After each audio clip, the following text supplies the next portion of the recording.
Vamos a estar abriendo nuestras Biblias en esta mañana en el libro de Génesis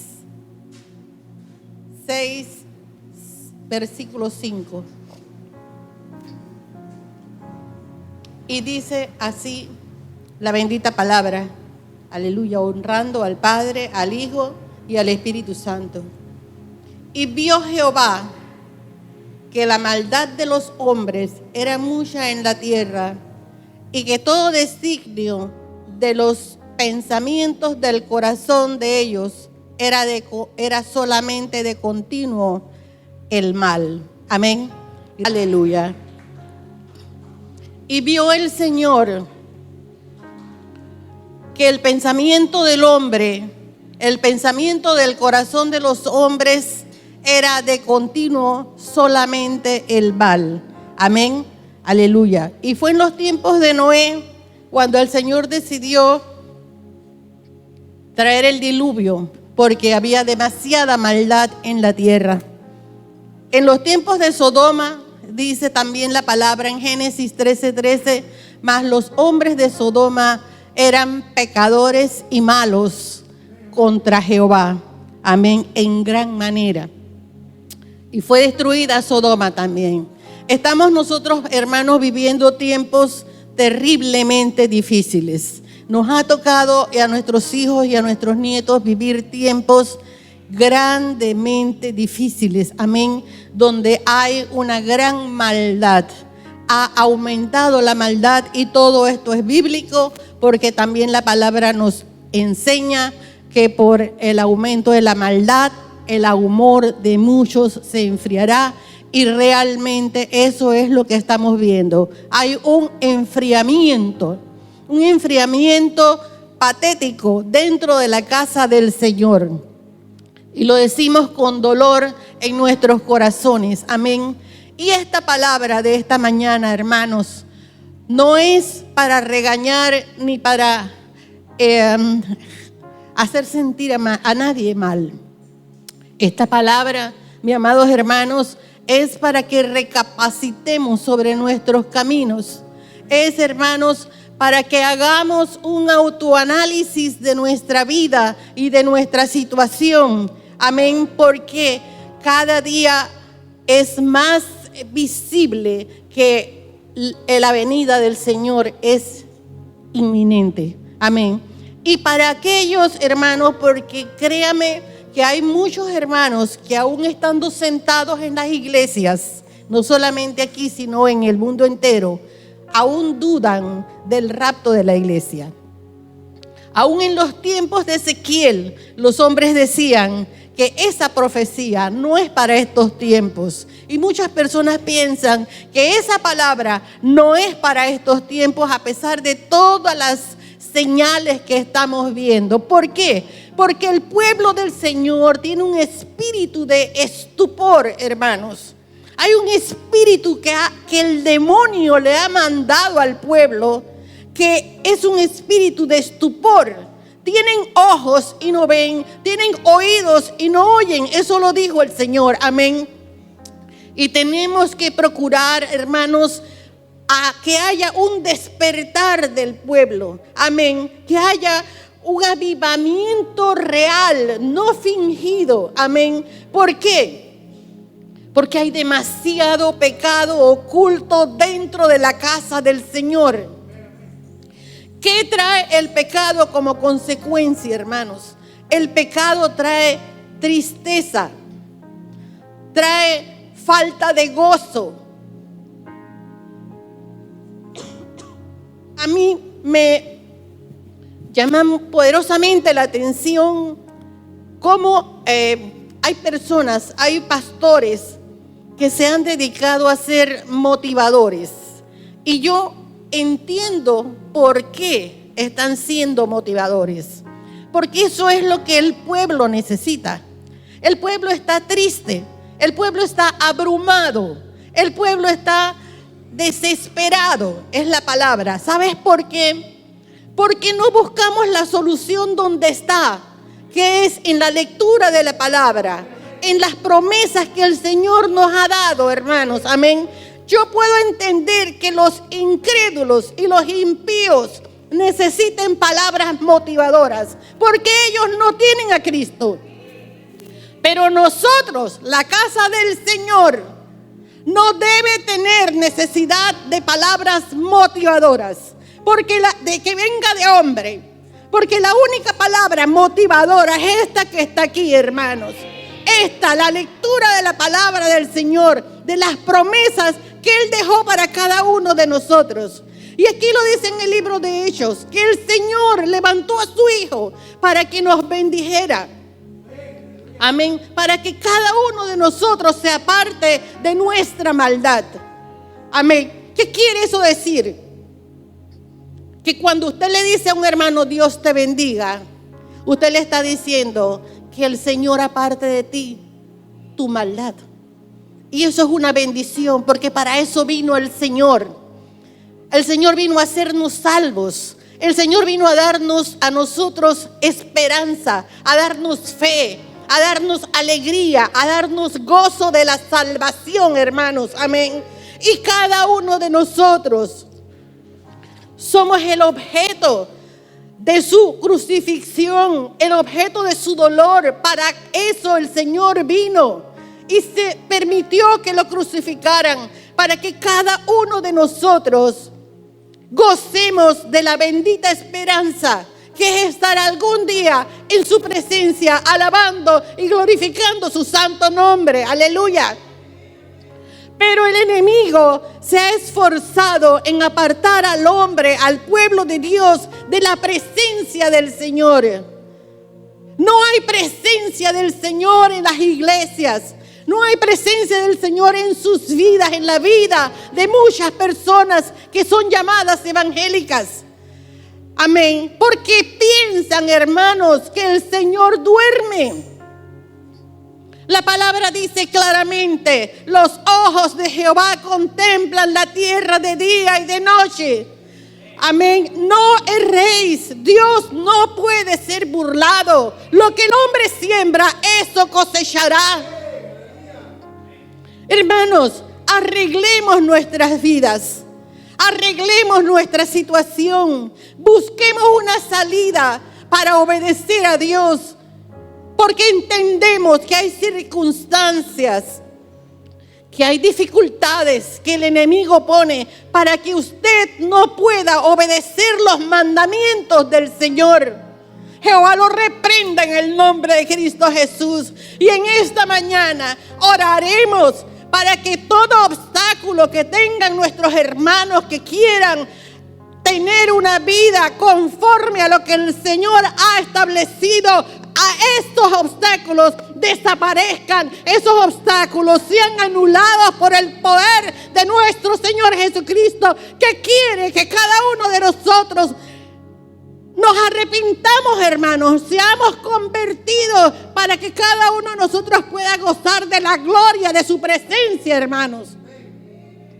Y si alguno duda de que el rapto de la iglesia va a acontecer, hermanos, porque el diablo sigue siendo diablo.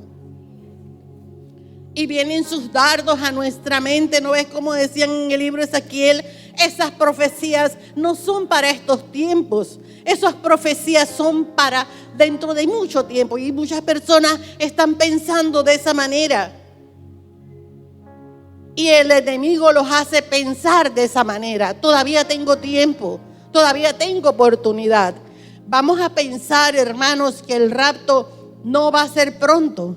Pero ¿y si usted se muere? Si usted se muere, hermanos, estando en pecado o teniendo una vida como Dios no lo quiere que la tenga, claramente dice la palabra: nada inmundo entrará en la presencia de Jehová. Y ustedes lo saben perfectamente, hermanos, que tenemos que estar en regla. Que si mañana nos sorprende la muerte, nosotros debemos estar en regla para poder estar en la presencia del Señor. Amén. No es solamente el rapto, es que si usted muere, ¿para dónde va tu alma? Entonces, hermanos, el enemigo nos tiene dormidos pensando que solamente es el rapto de la iglesia. Y los evangélicos piensan: yo no me voy a morir, se mueren otros, yo no. Y eso no es verdad. Así como algunos dicen, yo no me enfermo, eso se enferman otros. Amén. Y yo tuve muchos pacientes diabéticos que tenían sus piernas casi ya podridas, vamos a decirlo. Y se les decía, hermano, usted necesita insulina, tiene que cuidarse, tiene que hacer dieta. No, Dios me va a sanar. Pero usted no le puede poner una pistola al Señor, hermano. Usted no le puede poner una pistola a Dios de que Dios me va a sanar. El Señor lo va a sanar si está dentro de su voluntad. Porque Dios es soberano, amén, aleluya. Pero tenemos que aprender a someternos a la voluntad de Dios. Y eso es lo que es difícil para nosotros. Nosotros queremos hacer nuestra voluntad, pero no la voluntad de Dios. Y vivimos un evangelio de mentira. Un evangelio light, hermanos. Donde todo el mundo sabe que tú estás pecando. Donde todo el mundo sabe que si tú te mueres, no vas a ir a la gloria de Dios. Porque pensamos, hermanos, que el Señor siempre va a estar con nosotros. ¿Acaso no dijo David en el Salmo 51, Señor, lávame de mi maldad y quita mis pecados? Amén. ¿Acaso no nos dice la Biblia, hermanos, que el Espíritu de Jehová se fue de Saúl por desobediente? Que siendo rey de Israel, el Señor le dio una orden y le dijo, mata a los amalecitas, a todos. ¿Y qué hizo? Los dejó y encima dejó al rey. Y tuvo que ir Samuel para hacer la voluntad de Dios y por eso fue desechado. No le dijo el Señor a Moisés, háblale a la roca, siendo Moisés el hombre que era de Dios, hermanos. Amén. ¿Y qué hizo? Le pegó. Y Moisés no entró a la tierra prometida. ¿Y qué te hace pensar a ti? Que si tú estás en pecado, Dios va a ser diferente contigo. ¿Qué te hace pensar a ti, hermanos? Que Dios hace acepción de personas. Que si con ellos sucedió eso, sucedió con ellos. A menos que usted no crea la palabra. A menos que usted esté pensando que todo esto es mentira. A menos que no haya un verdadero temor a Dios en nuestras vidas. Y que ya no hayamos creído lo que está escrito en esta palabra. Amén. Entonces yo me voy a coger un chancecito. No, eso no es así, hermanos. O estamos en la palabra de Dios y vivimos la palabra de Dios, o simplemente no lo hacemos. Y dejamos de estar viviendo una mentira. Va a sonar la trompeta, va a haber muchas sorpresas y muchos sorprendidos. Dice que aún el justo con dificultad se salvará. ¿Por qué? Porque nuestros corazones, hermanos, están llenos de maldad. De nuestros corazones están llenos de maldad. Dice la palabra, teme a Jehová y apártate del mal. Porque Él es, hermanos, medicina a tu cuerpo y refrigerio a tus huesos. ¿Por qué es medicina a tu cuerpo? Porque una persona llena de maldad y llena de odio es una persona enferma. No tiene al Señor en su corazón. Y si no tiene al Señor en su corazón, no hay gozo en su vida. Y necesita que un motivador lo ayude a sentirse bien 10 minutos mientras estás en la iglesia. Cuando sales de ahí, vuelves a tu maldad. ¿Acaso no dijo Pedro, arrepentidos y convertidos para que sean borrados vuestros pecados? Tenemos que convertirnos, no solamente arrepentirnos, hermanos. La conversión es un proceso en el cual mi antiguo yo muere. Por eso es que Pablo dice, mas ya no vivo yo, sino que Cristo vive en mí. Y que si alguno está en Cristo, nueva criatura es.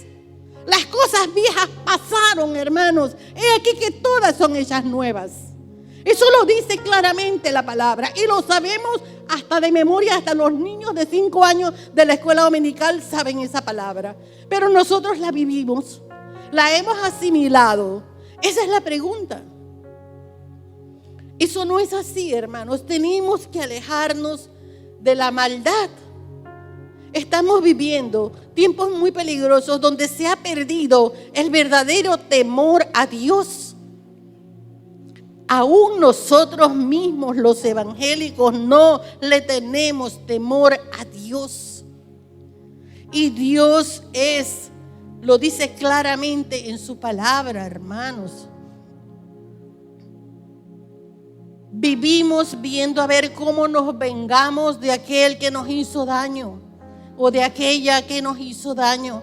Ver cómo calumniamos, cómo denigramos a nuestros enemigos o aquellas personas que nos han hecho daño. Cuando el Señor dice claramente en su palabra, mía es la venganza, yo pagaré. Tenemos que aprender a someternos a la voluntad de Dios y no tomar la ley por nuestras manos, porque el único perjudicado es usted y soy yo. Somos los únicos perjudicados, hermanos, cuando hay rabia, odio, resentimiento, deseo de venganza en nuestro corazón. Eso corroe nuestro cuerpo y nuestros huesos, lo dice claramente. ¿Qué es un refrigerio? Refrigerio es comida cuando tienes hambre y agua cuando tienes sed. El Señor será nuestro refrigerio, hermanos. Amén. Tenemos que pensar más en nosotros mismos. Dejar que el mundo siga y que el malo siga. ¿Sabes lo que dice la palabra? Matará al malo, la maldad. Y los que aborrecen al justo serán condenados. Amén. Los que les espera, hermanos, es el fuego eterno. Si no se arrepienten, lo que les espera es el fuego eterno. Dejen al malo, su maldad lo alcanzará, su pecado lo alcanzará, hermanos. Amén. Nosotros guardémonos para el Señor en santidad, en integridad. Dice la palabra, paga con un bien el mal, porque ascuas de fuego amontona sobre su cabeza. Amén. Y ellos no lo entienden. Piensan que somos tontos, pero nosotros no somos tontos. Nosotros somos sabios porque le tenemos temor a Jehová. Y el principio de la sabiduría es el temor a Jehová. Amén. Entonces, deja al necio en su necedad, hermanos. Vivamos una vida que a Dios le agrade. Limpiemos nuestros corazones. Es que la presencia del Señor se va del malo, hermanos. La presencia del Señor se va de la iglesia. La gloria de Dios se fue de Jerusalén. Ya lo predicó el pastor el domingo. ¿Por qué? Porque tenían habitaciones ocultas donde tenían dibujos de toda clase de reptiles. Y los ancianos, que eran los llamados a llevar a la juventud contra la idolatría, esos ancianos estaban idolatrando y poniendo incienso, y eso fue abominable a Jehová. Las mujeres estaban endechando a Tamuz. ¿Quién fue Tamuz? Según la historia secular, hermanos, pero aparece en la Biblia que las mujeres endechaban, las mujeres israelitas endechaban a Tamuz. ¿Quién fue Tamuz? El hijo de Nimrod y Semiramis. ¿Y quiénes fueron? Nimrod, el nieto de Noé, el primer sacerdote satánico que hubo, hermanos, el que ideó la torre de Babel. Y Semiramis fue la primera sacerdotisa satánica que hubo. La mujer que dijo que solamente a través de ella el hombre tenía salvación. ¿Qué les recuerda eso? No era Jesús el que daba la salvación, era ella la que daba la salvación. ¿Cómo la daba? A través de rociar agua santa. ¿Qué les recuerda eso? ¿De dónde viene eso, hermanos? ¿O qué salió de allí, mejor dicho, de esa doctrina satánica? Y después, hermanos, las mujeres endechaban a Tamuz. ¿Cuánto tiempo? 40 días. ¿Qué les recuerda eso? Una cuaresma. Y después de eso hacían una fiesta a Ishtar. ¿Quién era Ishtar? Semiramis, la reina del cielo, porque ella tenía diferentes nombres en diferentes lugares. Amén. Eso era lo que hacían. Una fiesta a Semiramis. ¿Y qué hacían? Se repartían huevos de colores y se los comían. ¿Qué les recuerda eso? ¿O alguien alguna vez lo hizo? Esa es una tradición de la Pascua. Repartir huevos de colores. De allí vino eso.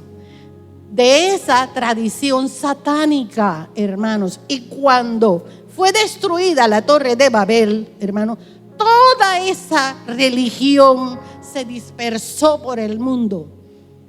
Porque las personas fueron dispersadas por el mundo. ¿Y qué se dispersó? La adoración a la madre y al hijo que Semiramis instituyó. Todo eso fue abominable a Jehová. Hay adoración a la madre y al niño en los países nórdicos. Hasta los hindúes y los chinos tienen la adoración a la madre y al niño, y ni hablar de nosotros, que no quiero entrar en detalles. La adoración, ¿de dónde viene? De allí viene. Amén. La salvación venía solamente a través de ella. Eso que les recuerda. Amén. Bendito es el nombre del Señor. Hermanos, todo eso fue abominable al Señor. ¿Qué hizo el Señor? Ahí en el libro de Ezequiel lo dice. El Señor se fue de Jerusalén, hermanos. La gloria de Dios se fue de Jerusalén. Amén. Asimismo, la gloria de Dios se puede ir de tu casa. Asimismo, la gloria de Dios se puede ir de la iglesia o de un país que es idólatra. Amén. Porque el Señor lo dice claramente en Éxodo 20.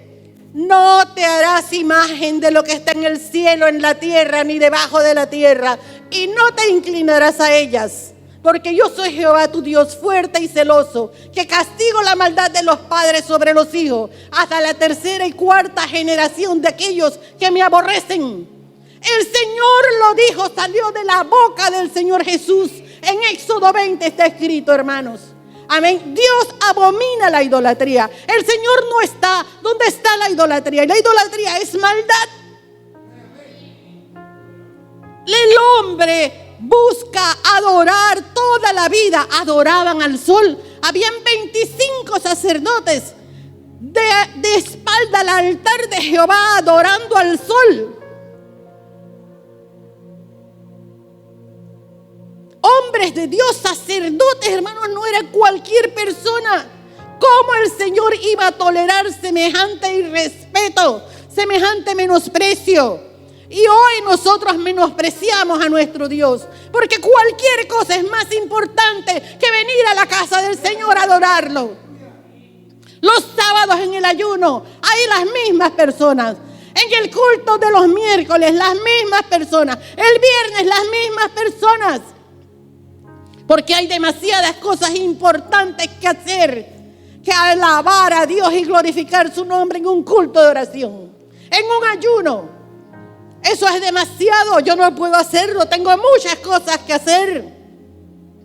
Y así nos tiene el diablo envueltos, hermano, en los afanes de la vida.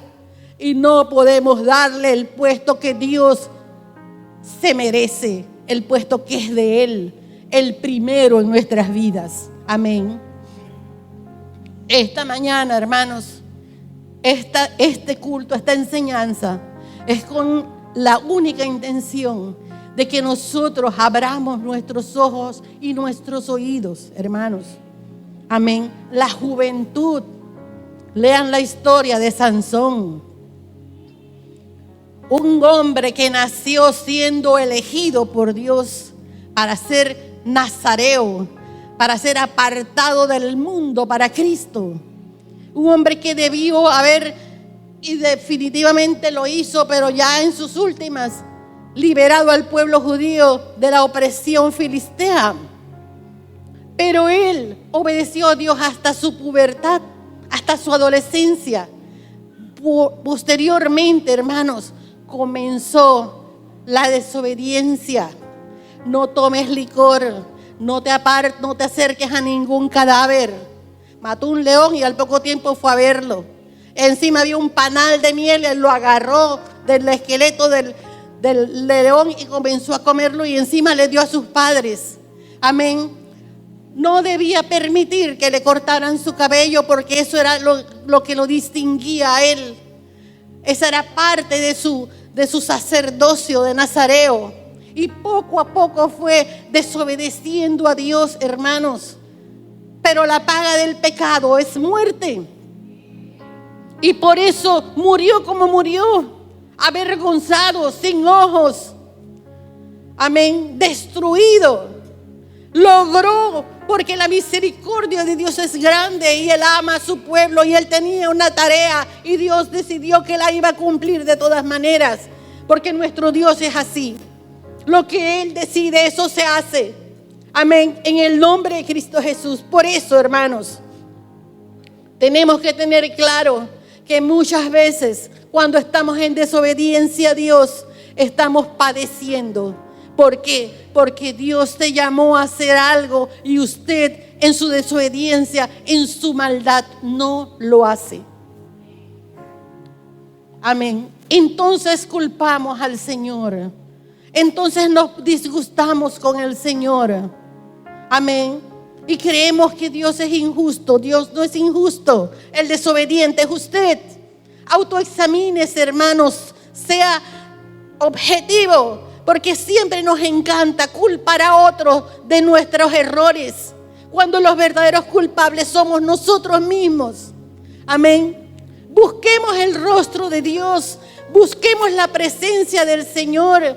Hagamos como hizo el rey David y digámosle: Señor, lávame más y más de mi maldad, pero no apartes de mí tu Santo Espíritu. Órele al Señor: no apartes de mí, Padre, tu Santo Espíritu. Aleluya. Amén. Gloria sea el nombre del Señor. Bendito es el nombre de Dios.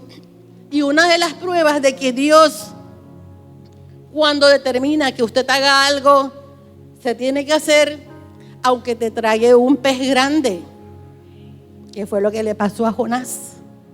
Jonás quiso desobedecer a Dios, pero Dios dijo: no, yo te ordené que hicieras esto y usted lo va a hacer.